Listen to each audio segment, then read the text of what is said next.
उन्होंने गलत शब्दों का इस्तेमाल किया है। उनको इस तरह के शब्दों का इस्तेमाल नहीं करना चाहिए। ऐसे अनेक नेता देश के अंदर में जाकर के हैं, उनके नीतियों को, उनके विचारों को, उनसे प्रेरणा लोग ले रहे हैं जाकर के। उनके पुण्यतिथि भी सब लोग मनाते हैं, लेकिन असली पुण्यतिथि उनकी तभी होती है जब उनके सपने को साकार करने में लोग काम करते हैं और बिहार की सरकार और बिहार के मुख्यमंत्री काम करते हैं। सबके लिए गर्व की बात, उनका जो योगदान रहा है आज़ादी की लड़ाई से लेकर के सन 74 में जेपी आंदोलन में देखा जा करके साथ काम करने का मौका मिला जा करके। जननायक कर्पूरी ठाकुर का जो सपना था, जननायक कर्पूरी ठाकुर जी ने जो बिहार के गरीबों के लिए, लाचार के लिए, प्रसाद के लिए, वंचितों के लिए जो उन्होंने काम अधूरा छोड़ा था, उसको बिहार की सरकार और बिहार के लोकप्रिय मुख्यमंत्री श्री नीतीश कुमार जी लगातार धरातल पर उतारने का काम कर रहे हैं। मैं समझता हूं तो राजनीति सार्वजनिक जीवन में अच्छे से अच्छे शब्दों का इस्तेमाल करके लोगों को सम्मान किया जा सकता है। जननायक कर्पूरी ठाकुर जी की आज पुण्यतिथि है और ऐसे में बजट सत्र शुरू होने से पहले विधानसभा अध्यक्ष प्रेम कुमार और बिहार सरकार के मंत्री श्रवण कुमार ने पुण्यतिथि को लेकर क्या कुछ कहा है, आप पहले उनका पूरा बयान सुनिए। आज हम सब समस्त देशवासी भारत रत्न जननायक कर्पूरी ठाकुर जी की पुण्यतिथि मना रहे हैं जाकर के। जननायक कर्पूरी जी का पूरा जीवन पीड़ितों, वंचितों, अति पिछड़ों को उत्थान के लिए समर्पित रहा है। उनका जीवन लोकतंत्र को सुदृढ़ बनाने एवं भारतीय संविधान के निहित स्वाधीनता, समानता और मातृत्व के सिद्धांतों को उतारने के लिए लगातार प्रयास उन्होंने किया था। बिहार के राजनीति में उनका योगदान रहा है आज़ादी की लड़ाई से लेकर के, और बिहार के विकास में जननायक कर्पूरी ठाकुर जी हमेशा याद किए जाएंगे जाकर के। और उन्हें भारत सरकार ने दिया है जाकर के। मुझे अपार प्रसन्नता हो रही जाकर के। इस मौके पर हम सब उनको श्रद्धांजलि अर्पित कर रहे हैं जाकर के, और आने वाले समय में हमारे लोकप्रिय माननीय मुख्यमंत्री जी जाकर के उन सपनों को साकार करने का काम करें। सदन के भीतर दलितों के अपमान को लेकर के भारी हंगामा देखने को मिल रहा है। उसी की बात तो मैं नहीं दिख रहा है जाकर के, ऐसा होगा तो देखा जाएगा।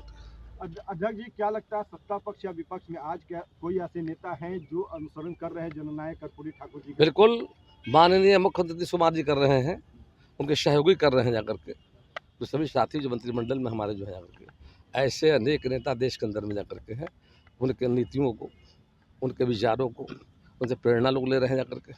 आज हम सबके लिए गर्व की बात, उनका जो योगदान रहा है आज़ादी की लड़ाई से लेकर के सन 74 में जेपी आंदोलन में देखा जा करके साथ काम करने का मौका मिला जा करके। आज हम उन्हें याद कर रहे हैं। उनके बताए रास्ते पर हमारी सरकार चल रही है। उस सपनों का बिहार बनाने का काम नीतीश कुमार सरकार कर रही है। लेकिन लालू यादव तो कहते हैं कि हम सच्चे अनुयायी हैं। करने के लिए हम लोग आए थे। जननायक कर्पूरी ठाकुर का जो सपना था, जननायक कर्पूरी ठाकुर जी ने जो बिहार के गरीबों के लिए, लाचार के लिए, प्रसाद के लिए, वंचितों के लिए जो उन्होंने काम अधूरा छोड़ा था, उसको बिहार की सरकार और बिहार के लोकप्रिय मुख्यमंत्री श्री नीतीश कुमार जी लगातार धरातल पर उतारने का काम कर रहे हैं।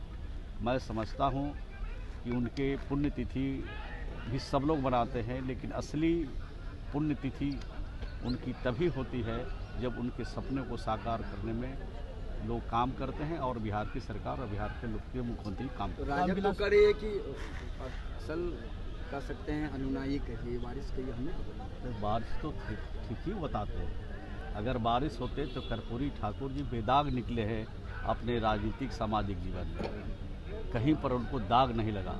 और जो जिनके ऊपर दाग लग रहा है वो कर्पूरी ठाकुर के सच्चे अनुयायी नहीं हो सकते। आपको लग रहा है बेचारा शब्द का जो प्रयोग सरजीत जी ने किया है रामविलास के लिए, वो बहुत उन्होंने गलत शब्दों का इस्तेमाल किया है।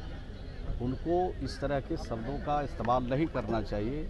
मैं समझता हूं तो राजनीति सार्वजनिक जीवन में अच्छे से अच्छे शब्दों का इस्तेमाल करके लोगों को सम्मान किया जा सकता है, और आलोचना भी कड़े से कड़े शब्दों में किया जा सकता है, लेकिन ओछी और छोटी टिप्पणी करके मैं समझता हूं राजद अपने चरित्र और चेहरा का परिचय दिया। धन्यवाद। तो सुना आपने बिहार विधानसभा अध्यक्ष प्रेम कुमार को और साथ साथ बिहार सरकार के मंत्री श्रवण कुमार को। उन लोगों ने साफ तौर पे कर्पूरी ठाकुर जी के पुण्यतिथि को लेकर ये कहा है कि वो व्यक्ति थे जिन्होंने जो गरीब तबके के लोग थे उन लोगों की सबसे ज़्यादा मदद की। साथ साथ उनसे जब ये सवाल पूछा गया कि विपक्ष कह रहा है कि असली अनुयायी या फिर जिसे वारिस कह सकते हैं वो राजद के लोग हैं कर्पूरी ठाकुर जी की, तो उन्होंने कटाक्ष करते हुए कहा कि कर्पूरी ठाकुर जी का जीवन, जो राजनीतिक जीवन था उनका, वो दागदार नहीं रहा, हमेशा बेदाग रहा। जिन लोगों का पूरा जीवन ही दागदार रहा हो वो लोग उनके वारिस कभी नहीं हो सकते। साथ साथ रामविलास पासवान को बेचारा कहे जाने को लेकर जो विवाद लगातार जारी है, जिसको लेकर एलजेपीआर लगातार विपक्ष से माफ़ी मांगने की बात कर रहा है, तेजस्वी यादव को माफ़ी मांगने की बातें कर रहा है, उसको लेकर भी श्रवण कुमार ने ये कहा कि माफ़ी मांगनी चाहिए। रामविलास पासवान बड़े नेता थे, उनको इस तरीके से बेचारा कहना उनका अपमान है। पूरे बयान को लेकर आपकी क्या राय है, अपनी राय कमेंट बॉक्स में ज़रूर दें। फिलहाल इस खबर में इतना ही। तमाम अपडेट्स के लिए बने रहे मगी न्यूज़ के साथ। मगी न्यूज़ से संजना की रिपोर्ट, पटना।